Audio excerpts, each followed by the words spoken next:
遊走於香港市區，偶爾會遇到一兩棵果樹，可能係公共屋邨入面嘅一棵大樹菠蘿，工業區入面伶仃嘅龍眼樹，又或者係百年古蹟入面嘅芒果樹。呢啲並唔係平時公園或者路邊會種嘅樹種，點解佢哋會出現喺城市入面嘅呢？我哋又可唔可以通過佢哋去了解香港農業嘅過去？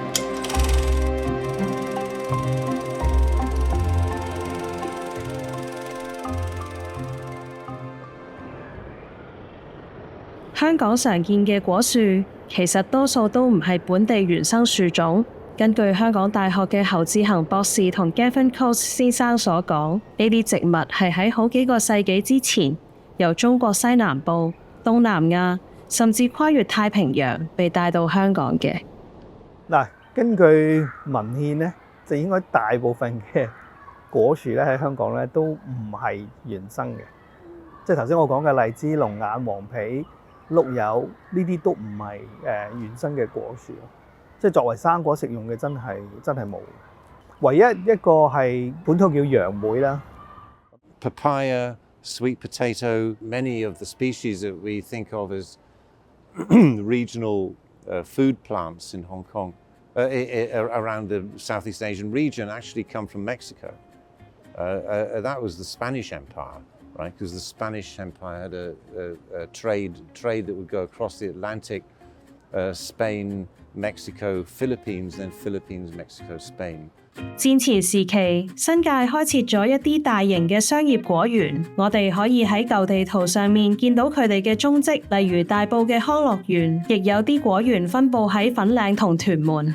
因為我自己可能32年代都未出世啦，咁而永寧村來裏邊咧有個果園，咁裏邊當時有個人咧嚟咗永寧村叫做陳容齋啦，咁佢喺永寧村咧就開闢咗好多地啦，咁裏邊就開咗好多果園喺裏邊啦。不過當時果樹種植嘅規模通常都比較細，亦都冇咁系統化。村民通常會喺村附近嘅山坡種植果樹，因為呢啲地方嘅泥土比較乾，唔係太適宜種植水稻或者蔬菜。有啲村落仲係用緊以前當地種植嘅水果嚟命名，例如梅子林、拔子窩。拔子喺客家話入面係番石榴嘅意思，其他例子仲有紅梅谷同荔枝窩。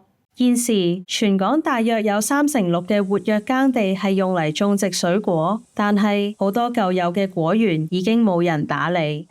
嗰陣時因為自己多數種嗰啲果樹太多啦，咁我阿嫲我爺嗰陣時喺度嘅時候咧，就會摘啲黃皮龍眼啦，攞出去賣啦。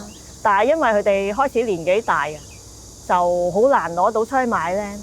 就多數可能有時啲村民過嚟啊，一齊摘啊；有啲朋友過嚟啊，一齊摘啊，就送俾佢哋咯。我係新界原居民啦，咁我喺新界一條即係幾百年嘅鄉村嗰度長大啦。咁其實由細到大，我都唔見有人係摘咗村面嘅荔枝攞出去賣。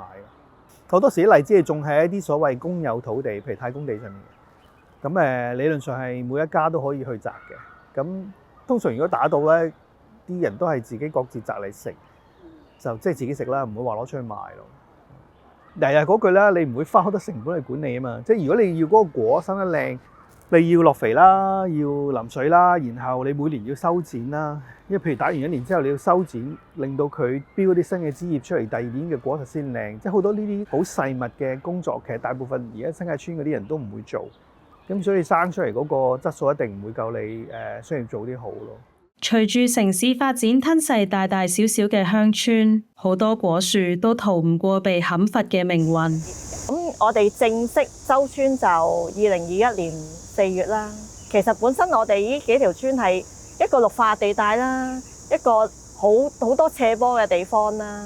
但係當佢收村之後咧，周邊嘅好多環境嘅果樹啦，剷晒啲樹咯，剷咗成幾千棵咯。咁周圍都係地盤啊，嗰啲泥地啦變晒啦，咁就周圍設晒圍板咯。咁樣有時即係村民，我有時都見到啲村民翻嚟村咧，去話懷緬下啦，去睇翻自己以前住屋嘅地方啦。呢度呢棵果樹冇咗啦，嗰棵大樹菠蘿樹冇咗啦。但係有啲果樹生存咗落嚟，喺新市鎮嘅邊緣，村屋同高樓交集嘅地方，依然有果樹嘅身影。Betty 係小樹林自然教育嘅創辦人之一，呢個機構為小朋友同大人提供生物多樣性導賞團。佢帶咗我哋去城門河旁邊行車天橋底下面嘅火炭村去揾果樹。呢棵咧就係芒果樹啦，咁可以見到佢嘅花啦，同埋嗰度咧已經有少少結果啦。呢啲芒果樹都係村邊成日見到嘅樹種啦。呢棵樹咧係龍眼樹啦，咁佢咧係喺香港風水林或者一啲鄉村成日種植嘅，因為佢除咗啲果實可以食用啦，可以賣啦，同埋咧佢哋嘅嗰個樹枝樹幹都成日攞嚟做一啲木材啦，或者攞嚟燒柴咁樣嘅。呢棵係一棵枇杷啦，咁啲葉咧好多毛啦，咁植物有毛咧都係為咗抵抗一啲昆蟲可能會食佢啦。除咗枇杷可以食之外啦，咁都有一啲藥用嘅價值啦，例如潤喉咁樣啦。有啲果樹喺新界嘅公園入面落地生根。至於九龍同港島，因為城市化咗好多年，果樹就比較罕有，但並唔係完全消失。有幾種果樹特別受園藝師同園丁歡迎。嗱，以果樹嚟講咧，其實芒果樹咧都即係種嚟咧，好多時都唔係為咗嗰個水果嘅。芒果樹好多時種嚟係當佢，因為芒果樹本身嘅樹形係好靚嘅。即係佢如果冇有空間生長咧，佢個樹幹比較直啦，咁個樹冠亦都比較翠綠同埋茂密啦。咁所以好多人種芒果樹係當係一啲即係路邊嘅行道樹、觀賞樹咁嘅形式去種。咁所以你喺香港咧都仲有一啲地方係會見到比較多芒果樹。以前係軍營或者警署嘅地方，經常會揾到芒果樹嘅身影，例如大館同香港公園。Many of the old and valuable trees are mango trees that were planted, we believe, because that was formerly Victoria Barracks, and so military personnel drafted in from India 100 years ago probably planted those trees. 喺市區入面，九龍塘係少數可以有私人花園種到果樹嘅地方之一。呢度喺1920年代被規劃為一個花園城市。加上後來舊啟德機場限制咗呢度嘅樓宇高度，所以喺整個20世紀入面，九龍塘可以保持低密度低樓層嘅面貌。幾多果樹嘅呢個 OK。你有冇食過桃花嗰啲桃啊？食得過，即係會結果喎。係啊，食得㗎。細個冇去食啊嘛，又可以抄嚟食。食完之後粒核咧，剝開佢咧，嗰個果仁都係好食㗎。但就算喺呢度，樹木都消失緊。啲新嘅屋就少啲，你見到好明顯係少咗啲樹啊。應該佢發展過程裏邊原有啲可能都移除咗都未定。上星期啦，我有帶一啲學生嚟呢度睇一啲樹嘅時候咧，發覺咧佢哋咧都係唔知呢棵原來係芒果嘅，咁都可以反映到啦。因為可能以後可能8、90年代之後，香港就好少再務農啊，再種田啊，咁所以佢哋可能現代嘅人咧已經對自己食嘅嘢咧好少了解啦。香港嘅生果幾乎全部都係進口嘅。根據漁農自然護理署嘅數據，2021年本地出產嘅生果大約係887噸，而同年進口嘅生果係672000噸。其實大樹菠蘿，即係我自己喺街見過咧，其實本地真係好少咯，多數都係入口啊，同埋好多催熟啊，佢哋其實係未熟㗎。我見嗰啲生果鋪咧，我自己都試過買嚟食，完全係唔好食，同埋有一種澀味咁樣㗎。咁反而我自己種過啲大樹菠蘿果啦，自己去食過咧，完全唔同咯，個質感味同埋味道。當我哋嘅社會開始對食用植物嘅形態越嚟越陌生嘅時候，會發生咩事呢？我哋又可唔可以再將果樹帶返入城市生活呢？政府一般都唔會喺一啲公共嘅地方去種啲果樹。I mean, if a mango falls on your head, right, it'll hurt a bit. If a coconut falls on your head, then 有啲地區嚟大埔啦，有一種吊瓜樹啦，佢哋嘅果實就好硬、好大、好重啦，咁樣就會砸親人啦。啲果樹如果熟咗跌落嚟嘅時候，係會有好多昆蟲啊、烏蠅啊呢啲會去取食啦，咁啊啲人就會覺得對嗰個環境衞生有影響啦。第二就係好怕啲市民會去採摘啦，喺採摘嘅時候，譬如有意外跌咗落嚟，咁公園可能又要負責啊。my attitude is, well, don't, if you're that dim, then, then then for goodness sake, I mean, you have to take responsibility for your own actions. 咁所以喺各種呢啲咁嘅即係原因之下，政府就避免咗喺公共地方種果樹咯。但係果樹其實可以令到我哋嘅市區環境變得更加豐富。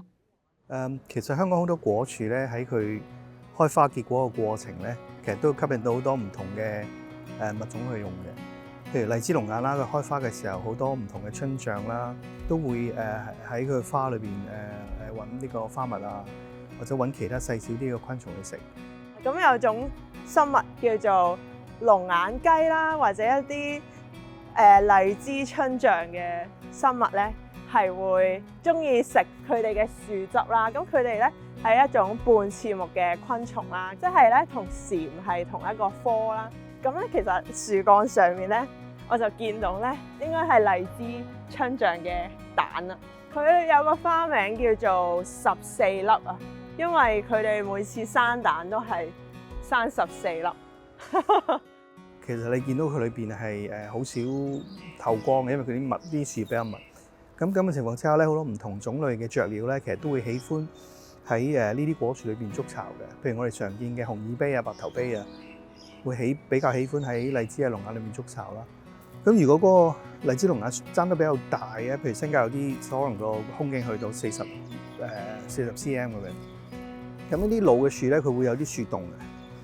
咁啲樹洞咧，亦都係另外一啲鳥類，譬如我哋叫雀渠啦，或者豬屎罅啦，呢個八哥啦，佢哋都會比較喜歡喺呢啲大啲嘅樹洞裏邊築巢咯。咁所以縱然好多所謂果樹都唔係本地嘅物種啦，但係因為佢喺香港種植嗰個歷史都長啊，都過百年以上。